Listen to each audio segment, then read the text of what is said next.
The mahogany conference table at Anderson, Phillips and West reflected the strained faces of my extended family. I adjusted my simple black blazer from Zara, no designer labels today, and watched Uncle Robert pace at the head of the table, his Rolex catching the afternoon light. "First," he announced, gripping the back of his chair, "I want to thank everyone for coming to discuss Grandmother Eleanor's estate." His gaze swept past me, like I was invisible. At 26, I was the youngest person in the room by a decade. My cousins, Michael, Diana, and Patrick, sat across from me, all wearing expressions of practiced concern, the kind that masked calculation. I noticed Diana's new Cartier bracelet, probably bought on credit like everything else she owned. "As you know," Uncle Robert continued, "Mom left a complicated financial situation." He emphasized the word in a way that made several family members shift uncomfortably. "The main question is who will manage her investment portfolio and charitable foundation." I knew what was coming, had known since Grandmother's funeral 3 weeks ago, when I'd overheard Uncle Robert and Michael discussing their plans in the garden. Obviously, Michael spoke up right on cue. "We need someone with experience, financial acumen." He smiled at his father, Uncle Robert. "Maybe someone who already manages significant assets. Like the assets you've been mismanaging for the past 5 years." I thought, keeping my face neutral as I typed something on my phone. Actually, I was activating a recording app. Grandmother had taught me well. Always keep records. "Alexandra," Uncle Robert finally acknowledged my existence. "I know Mom spent time teaching you about investments in her final years." It was sweet. His condescension made Diana smirk. But managing a portfolio of this size requires real expertise. I looked up from my phone. "How large do you think Grandmother's portfolio is, Uncle Robert?" He waved dismissively. "About 12 million. Last I checked. Far too complex for someone your age." "Actually," I said quietly, "it was 47 million as of this morning." The room went still. I should know. I've been managing it for the past 3 years. Patrick laughed, but it sounded forced. "That's impossible. Aunt Eleanor would never. She's just a kid who can't manage money." Uncle Robert cut in, but I caught the flash of panic in his eyes. Probably looking at the wrong numbers. Diana nodded eagerly. "I mean, what do you even do besides that little online business of yours?" I pulled out my phone, opened my personal banking app, and slid it across the table. "Why don't you see for yourself?" The room fell silent as they stared at the balance. $53,426,897.14. Below it, a portfolio breakdown showing investments in tech, real estate, and emerging markets. All green, all profitable. This has to be fake," Michael sputtered. I took my phone back. Grandmother made me her financial advisor when I was 23. Said she liked how I analyzed market trends. "That little online business?" I smiled at Diana. "It's a financial technology platform. We process over $200 million in transactions daily." Uncle Robert's face had turned an interesting shade of red. "Even if that's true, the estate still needs." "Let me stop you there." I pulled a folder from my bag. "These are the transfer documents Grandmother filed last year. Everything's already been moved to Anderson Trust Management." I paused. "My company." "You can't," Uncle Robert started. "I can and I did. Or rather, Grandmother did. She wasn't confused or complicated at the end, Uncle Robert. She was very clear about who she trusted with her legacy. "We'll challenge it," Michael threatened. "Get a court order." "Before you do that," I cut in, pulling up another document on my phone. "You might want to explain these transactions first." I turned the screen so Uncle Robert could see the spreadsheet. His face went from red to white. "Where did you get those?" "Grandmother kept excellent records, especially of money borrowed without permission." I looked at my cousins. "You might want to ask your father about the real reason the family's Palm Beach house was sold." The conference room door opened and a silver-haired man in an impeccable suit entered. "Miss Kingston, the board members are ready for you." "Thank you, James." I stood, smoothing my blazer.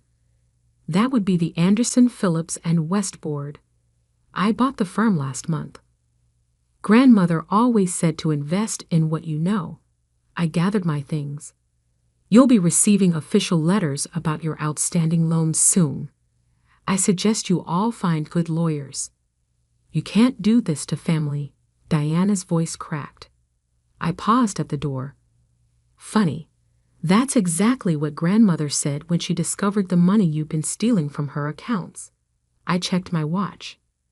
"The audit team will be here in an hour." I'd use that time to decide what matters more, your pride or your freedom. As I walked out, I heard Michael's shaky voice. "Dad, what exactly did you borrow from Aunt Alina?" I smiled. Grandmother had always said money was like water. It revealed every crack in a person's character. As I headed to the board meeting, I pulled up a photo on my phone. Grandmother and me at my college graduation. Both of us smiling. She taught me more than just investing. She taught me how to handle sharks. And we were just getting started. That evening, I sat in Grandmother Alina's study. Now my study, in the Victorian mansion she'd left me. The room still smelled of her signature jasmine perfume, but her antique desk now held my modern laptop alongside her vintage Tiffany lamp. My phone hadn't stopped buzzing since the family meeting. 37 missed calls from Uncle Robert, 23 from Michael, 15 from Diana. Even Patrick, usually the quiet one, had tried 5 times. I opened my laptop and pulled up the file labeled Illinois Protection Protocol, the document that had started everything 3 years ago. 3 years earlier. "Watch this," Grandmother had said, her elegant fingers flying across her keyboard with surprising speed. "See how Robert moves money between accounts. Always on the 15th of each month." I leaned closer, studying the transaction patterns. "He's hiding something." "Hiding many things, dear." She'd smiled, but it hadn't reached her eyes. "Your uncle thinks because I'm old, I don't understand modern banking, but I've been tracking every penny since before he was born." That night, she'd shown me everything. The secret accounts, the falsified loan documents, the systematic theft from her foundation. She'd been gathering evidence for years, waiting for someone she could trust. A knock at the study door pulled me back to the present. "Come in, Marcus." My head of security entered, holding a thick folder. "The surveillance reports you requested, Miss Kingston, from the past week." I opened the folder, spreading out photos across the desk. Uncle Robert meeting with his lawyer at midnight. Michael emptying his office at the family's investment firm. Diana making 3 trips to her safety deposit box. "They're panicking," Marcus observed. "Good." I pulled up another file on my laptop. "Have our teams finished the complete audit?" "Yes. The numbers are worse than we expected." He handed me another document. "Your uncle wasn't just stealing from Mrs. Alina. He was running a complete Ponzi scheme through the family investment firm." I scanned the numbers, feeling a cold anger build. $47 million, stolen from grandmother. Another $30 million from other family clients. All hidden under layers of complex transactions and fake accounts. My phone buzzed again. A text from Diana. "Please, we need to talk. Dad says he can explain everything." I showed Marcus the message. "How long until the SEC receives our report?" "It's ready to send. Just waiting for your authorization." I stood and walked to the window, looking out at the garden where grandmother had taught me about more than just money. She taught me about responsibility, about protecting what matters. "Send it," I said quietly. "And Marcus? Activate phase 2. He nodded and left. I picked up a framed photo from the desk. Grandmother and me at my company's launch, her eyes bright with pride. "Watch me," I'd promised her that day. "I'll protect everything you built." My phone lit up with a call from an unknown number. I answered, putting it on speaker. "Alexandra?" It was Patrick, calling from a burner phone probably. "You need to understand." We didn't know. About Dad, about the money. "Really?" I pulled up his file. "Is that why you authorized wire transfers from grandmother's account to your offshore holdings?" Silence. "How did?" "Those records were encrypted." I smiled. Grandmother taught me more than just investing, cousin. She taught me to follow the money. All of it. "We can make a deal," he said quickly. "I have documents, proof of everything Dad did." "You mean these documents?" I opened my encrypted drive. "The ones you hid in a safety deposit box at First National."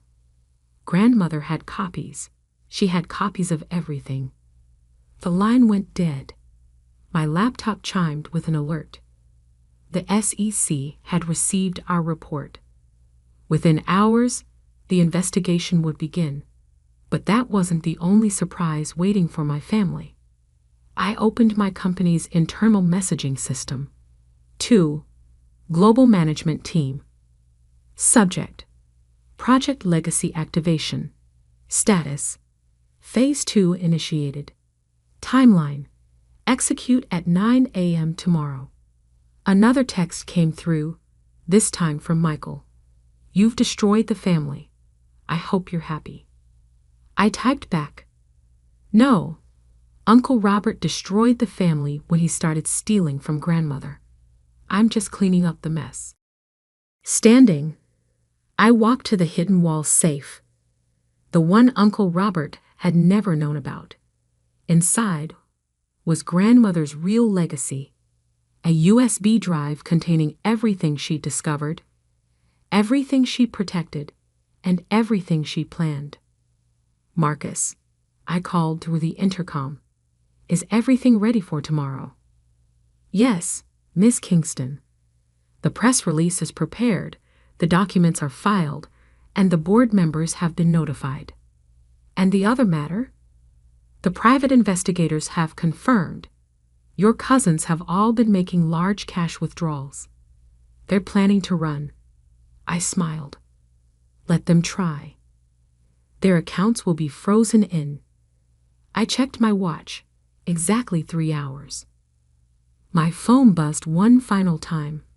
"Uncle Robert, you're making a huge mistake.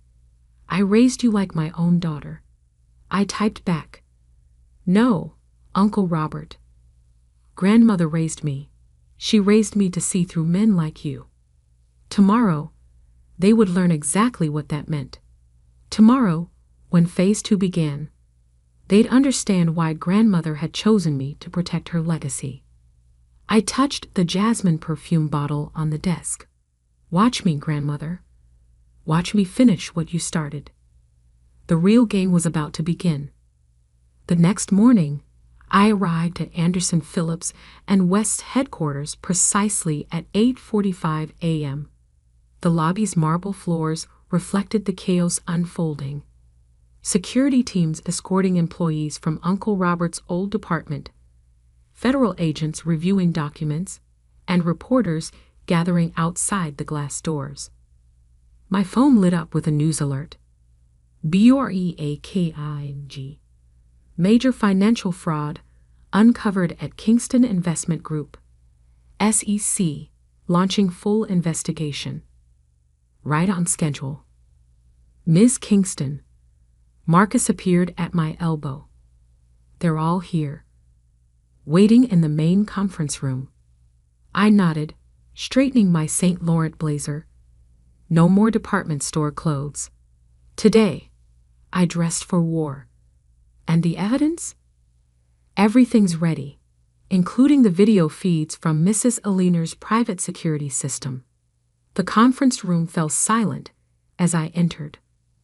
Uncle Robert, looking disheveled in a wrinkled Armani suit, sat between his high-priced lawyers.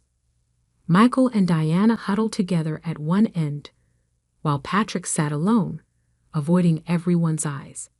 "Thank you all for coming," I said, taking my place at the head of the table. "Though given the federal agents outside, I suspect you didn't have much choice." "This is ridiculous," Uncle Robert burst out. "You can't possibly think." I held up my hand, silencing him. "Before you continue, let's review exactly what I think." I opened my laptop, connecting it to the room's display screens. 3 years ago, Grandmother discovered unusual transactions in her accounts. The screens filled with banking records, money moving between shell companies, unauthorized loans, forged signatures. Diana's face crumpled. "That's not." "Not what, cousin? Not real?" I clicked to the next slide. "Here's security footage from First National Bank." "That's you, using Grandmother's stolen ID to access her safety deposit box. 13 times in the past year." The color drained from her face. "Alexandra," Michael tried, his voice placating. "We can explain. The family business needed capital." "You mean your gambling debts needed covering?" I pulled up his private bank statements. "Strange how your business losses always matched your casino withdrawals." Patrick shifted in his seat. "Some of us weren't involved." "I never." "Really?" I turned to him. "Should we discuss the foundation's missing scholarship funds? The ones that somehow ended up funding your startup?" The lawyers exchanged glances. One started gathering his papers. "Don't bother leaving," I told them. "The FBI has some questions about your role in concealing these transactions." Uncle Robert slammed his hand on the table. "Enough. You think you've won? You think you can just walk in here and take everything we built?" "Everything you built?" My voice was ice. "You mean everything you stole? From Grandmother, from charity, from innocent investors who trusted the Kingston name?" I stood, walking to the window overlooking the city. "Grandmother spent her last years gathering evidence against all of you.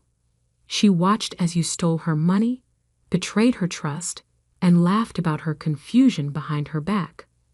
Turning back, I met each of their eyes. But she wasn't confused. She was planning to protect her real legacy from the thieves in her own family. "What do you want?" Michael asked, his arrogance finally cracking. "Money? Position?" I laughed softly. "I have more money than all of you combined. What I want is justice." The screens changed, showing a video of Grandmother in her study, dated 1 month before her death. "If you're watching this," her recorded image spoke, "then Alexandra has done exactly what I knew she would. She's protected our family's true legacy from those who would destroy it." Uncle Robert's face went pale as his mother continued speaking. "Robert, my son, I gave you everything: education, opportunity, trust, and you repaid me with theft and lies." Her voice hardened. "Alexandra has my complete authority to recover every penny you stole, no matter the cost to your reputation or freedom." The video ended. The room remained deathly quiet. The SEC has everything, I said into the silence. Every transaction, every forgery, every lie. But that's not all. I pressed a button on my phone. The conference room doors opened, admitting a stream of people in business suits. Meet the board of directors of Kingston Global Enterprises, I announced. Grandmother's real company, the one she built in secret while you were all stealing from her public holdings. Understanding dawned on their faces. That's right, I smiled. The company you thought you were stealing from, it was a shell. The real assets, the real power, was hidden where you'd never think to look, in plain sight, managed by the kid who can't handle money. You can't do this, Uncle Robert whispered, but his voice held no conviction. I already have. I nodded to Marcus, who began distributing documents. These are federal indictments, civil seizure notices, and restraining orders. You have 1 hour to leave the building before you're arrested. Diana began to cry. Michael looked like he might be sick. Patrick just stared at his hands. Oh, and Uncle Robert? I added as I gathered my things. Grandmother left you something personal. I slid an envelope across the table. The deed to a small property in Nebraska. She said you'd remember it. The farm where you grew up, before you decided money was more important than family. As I walked out, I heard him open the envelope, heard his sharp intake of breath as he recognized his childhood home. Grandmother's final lesson. Sometimes the greatest wealth is remembering where you came from. And sometimes the best revenge is letting people destroy themselves. 1 year later, I sat in Grandmother Alina's garden, now blooming with her favorite roses, reviewing the final reports from the federal investigation. The headlines still occasionally featured our family saga. Kingston financial fraud case ends in multiple convictions. Former finance titan Robert Kingston sentenced to 15 years. Kingston Global Enterprises announces $100 million charitable foundation. Marcus approached with my morning coffee, setting it beside a stack of letters from prison. Uncle Robert wrote weekly now, each letter a mixture of apology and desperate plea for help. I'd yet to respond to any of them. The last of the restitution payments have been processed, Marcus reported. All the defrauded investors have been made whole. I nodded, touching the jasmine perfume bottle I kept on my outdoor desk. Grandmother's signature scent, and the foundation's new scholarship program, fully funded. The first class of 50 students starts this fall. He paused, including Diana's daughter. That made me look up. My cousin Diana, now serving 3 years for fraud, had one request before being taken to prison: that her 16-year-old daughter Emma not suffer for her mistakes. Emma's grades qualified her fairly, I said. Grandmother always said talent shouldn't be wasted, even if it runs in complicated families. My phone buzzed with a text from Patrick, the only cousin who'd avoided jail by turning state's evidence. He worked as a junior analyst at a small firm in Nebraska now, living in the apartment above Uncle Robert's childhood farm. Thank you for giving Emma the chance I wasted. His message read. Grandmother would be proud. Maybe. But she'd also taught me to be careful with second chances. I opened my laptop to review the morning's trading reports. Kingston Global Enterprises had doubled in size since taking over Uncle Robert's legitimate assets. Turns out, when you removed the fraud and corruption, there was actually a solid business beneath. Miss Kingston? Marcus interrupted my thoughts. Michael's wife is here. About the house. I'd given her until the end of the month to vacate their mansion, now company property after the asset seizure.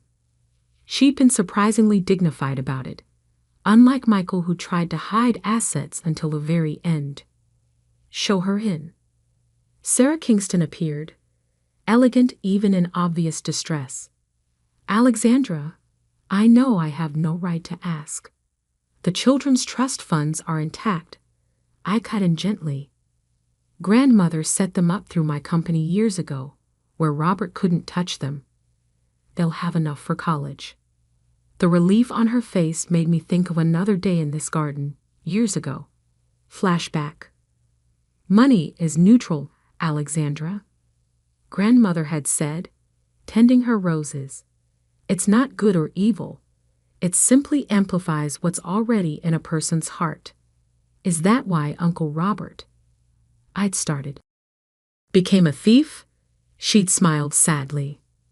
Robert forgot where he came from. That farm in Nebraska taught him the value of hard work, but success made him forget those lessons.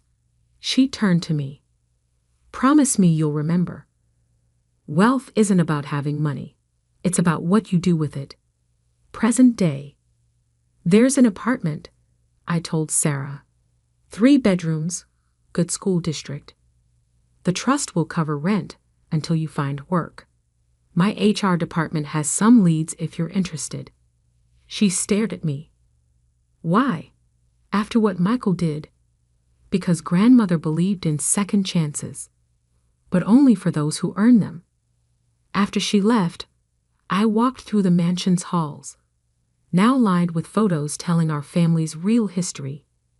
Grandmother as a young investor, building her first company. The farm in Nebraska where she'd grown up poor but determined. Me at graduation, receiving the keys to her secret empire. My phone buzzed again. A message from the prison warden. Uncle Robert wanted another visit. I deleted it without responding. Some bridges couldn't be rebuilt.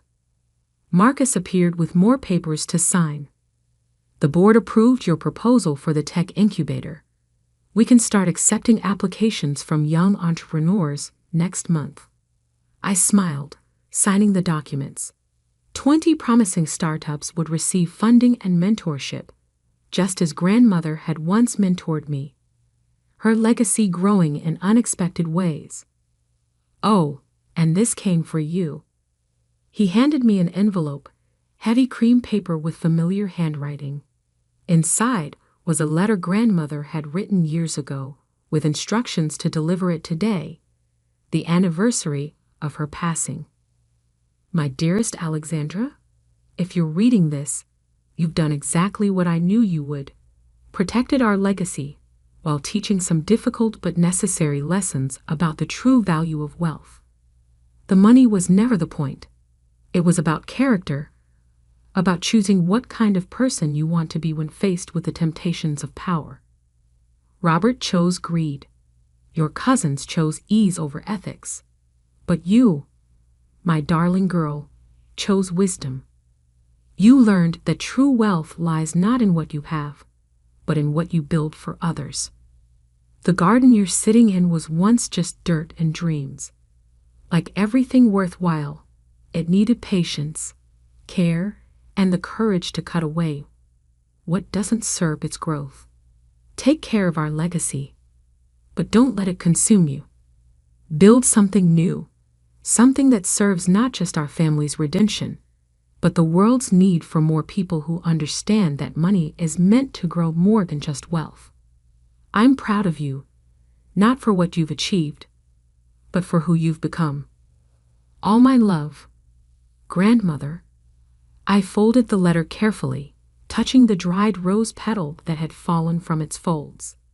Outside, the garden bloomed, its roots deep and strong, just like the legacy she trusted me to protect. Some fortunes are measured in dollars, but the greatest wealth, I'd learned, was in proving worthy of an extraordinary woman's trust. That was the real inheritance, and I planned to make it grow.